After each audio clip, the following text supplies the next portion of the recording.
વલસાડમાં ઝી 24 કલાકના અહેવાલની ધારદાર અસર। પારનેરા પહાડી ગામે ખેતરોમાં પાણી ફરી વળ્યા છે। ખેતરોમાં પાણી ભરાવા અંગે અહેવાલ પ્રસારિત થયો હતો।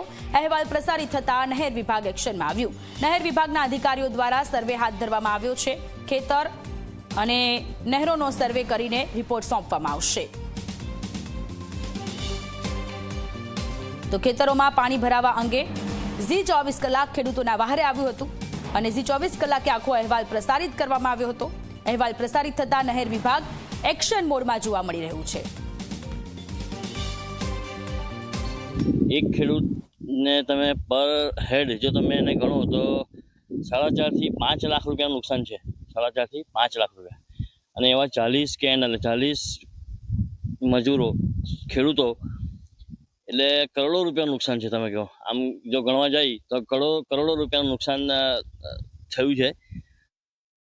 ગઈકાલે જે પાણી અચાનક રાત્રેથી છોડેલું એ લોકો ખેડૂતો ઊંઘમાં જ હતા અને રાત્રે અચાનક પાણી આવી જવાથી નેરની પાળ ખરી એના ઉપરથી પલટીને તમામ ખેતરોમાં પાણી વહેતા થઈ ગયેલા છે। ઘણી જગ્યાએ નેરો પણ તૂટી ગયેલી છે અને નેરની અંદર એટલો બધો કચરો અચાનક આવી ગયેલો અને તમામ ગન્નારાઓ ડૂકાઈ ગયેલા અને કોઈ પણ જાતની મરામત નેર ખાતાઓએ કરેલી નથી કે કોઈ પણ જાતની દરકાર લીધેલી નથી, જેથી ખેડૂતોને હાલ રોવાનો વારો આવેલો છે।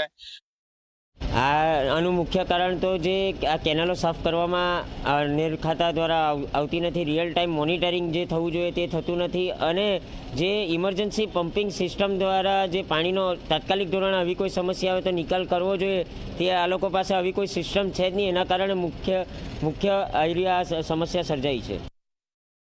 વલસાડ જિલ્લાના પાનેરા પાડી ગામ ખાતે નેર ઓવરફ્લો થતા 40 થી 50 જેટલા ખેતરોમાં જે નહેરના પાણી છે તે ઘૂસી જવા પામ્યા છે। આપ જે પ્રમાણે દ્રશ્યોમાં જોઈ શકો છો કે હાલ અમે ઊભા છે પાનેરા પાડી ગામ ખાતે। આપ જે પ્રમાણે દ્રશ્યોમાં જોઈ શકો છો કે જે પાનેરા પાડી ગામની જે નહેર છે તે નહેરના અંદર મોટા પ્રમાણમાં કચરો જોવા મળી રહ્યો છે, જેના કારણે જે નહેર છે તે ઓવરફ્લો થઈ છે। આપ દ્રશ્યોમાં જોઈ શકો છો કે અહીંયા આગળ નહેર છે કે જંગલ છે તે પણ ખબર નથી પડી રહ્યું। નહેર વિભાગની ગંભીર બેદરકારીના કારણે 50 થી વધુ જે ખેડૂતો છે તેઓ અસરગ્રસ્ત થયા છે। હાલ તો જે ખેતરો છે તેના અંદર પાણી ભરાયા છે, જેને લઈને જે નહેર વિભાગ છે તેના દ્વારા સર્વે કરવામાં આવી રહ્યું છે। નહેર વિભાગના અધિકારીઓ સ્થળ મુલાકાત લીધી છે। જે રીતે નહેરના અંદર જે પાણી ભરાયા છે તેને લઈને ખેડૂતોને વ્યાપક નુકસાન થવા પામ્યું છે।